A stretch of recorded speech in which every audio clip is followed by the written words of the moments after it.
house in here tonight. So I thought we might just speak very briefly about the book. David Grann's novel is like your film, very epic in scale, but it takes quite a different structure to the film. In this film, you really centre the Osage Nation and the people who mean to do them harm. So I'm wondering if you could tell us a little about how you and Eric Roth decided to approach the story structure of the film. A lot of it has to do with, of course, David Grann's book is non-fiction, and it has the point of view of the Bureau of Investigation at that time, it later became the FBI, coming in to solve these crimes, so to speak. But as Eric and I were working on the script, I had difficulty in a number of things. One of which, The Shadow of the American Western, which for me ended with Peckinpah's Wild Bunch, and then has become something else. But primarily, I found that I was more interested, ultimately, in what was happening on the ground. In other words, in the nonfiction book, which is quite extraordinary, it's coming from the outside in. And Leo DiCaprio was to play Tom White. And we were trying to find ways to make that very interesting because Tom White was a very straight-laced, very powerful, just as you see him here portrayed by Jesse Plemons.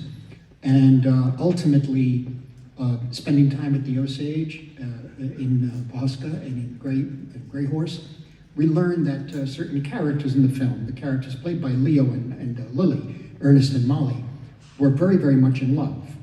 And ultimately, it was Leo DiCaprio who said, where's the heart of the film? And I said, the heart of the film is really Molly and Ernest. And he looked at me and said, what if I change parts? And I said, okay, that just means we have to open everything up from the inside out. And instead of coming from the outside in, we're in them already. It's almost like soldiers only knowing in a battle what's ahead of you from 1 foot to forward and 1 foot left, 1 foot right. You don't see anything else. You're there on the ground. And so I felt that was the way to go. And Chief Standing Bear, for people that are unaware of the shocking history that we see portrayed in tonight's film, what does it mean for the Osage Nation to see this story on screen and to know that this is becoming something that is seen globally? Yes, I can tell you that the overwhelming sentiment is all of our fears that once again we were going to be stereotyped as Native Americans while others tell our story. Those fears were misplaced once we began to know that Marty Scorsese was going to pick up where David Grann left and show the respect and care that's needed to tell this delicate story, which is still alive and well amongst my people.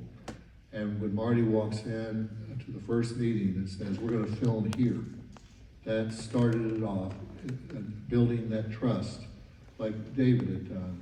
And it's not just one meeting, one dinner. There were several over a period of years. And they were all so careful, and we were too, to build on a relationship and work together. And the movie exceeded our expectations. Thank you. Thank you, Chief. And with David Grann, he spent a lot of time with you as well when he was writing the book, so there was an extension of that care. Absolutely. David showed that this is a true story and documented it. And if you haven't read the book, one person told me today they're companion pieces.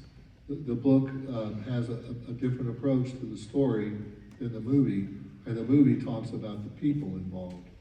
David's book is the birth of the FBI and the Osage Reign of Terror, and he stays with that theme throughout the book. But his research skills are remarkable, and it can be said that this is a true story. And unfortunately, the powers that make these things happen still exist, and this should never happen to anyone else. In terms of your cast, you have an incredible cast in this film. Can you tell us a little about how you came to work with Lily Gladstone? And just how that working relationship was against two actors who you've worked Well, with. I mean, Lily Gladstone was presented to me through my casting person who I've worked with since Goodfellas, and that's Ellen Lewis. And she pointed out right before the pandemic hit, we were very concerned as to who could play Lily because, who could play Molly.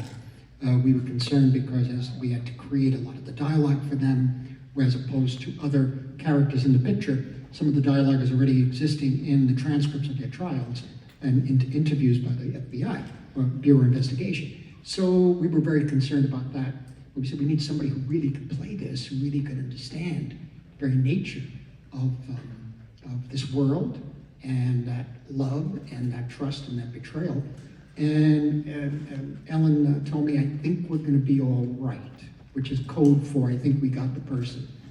And before the pandemic hit, she showed me Certain Women, Kelly Reichardt's film, and this whole sequence that she plays, Lily.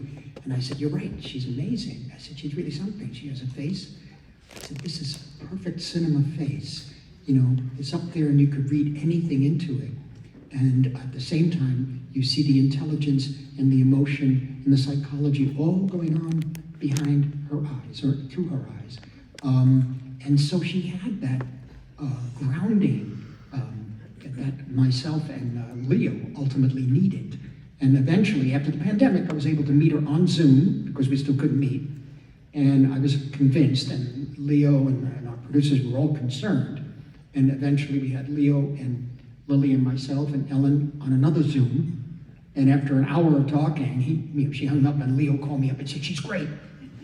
It's exactly what we need. I said, I know, I told you. No, she really is good. I said, I know. I'm gonna do this. So,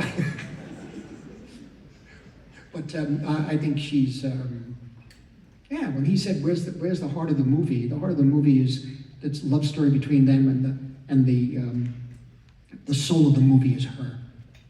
It really is. It's an incredible performance. It's an incredible film, and it tells a very, very important story, which may have happened some time ago, but really still resonates today. I think you're in for such an extraordinary ride over the next few hours. Would you please join me in thanking Chief Standing Bear and Mark?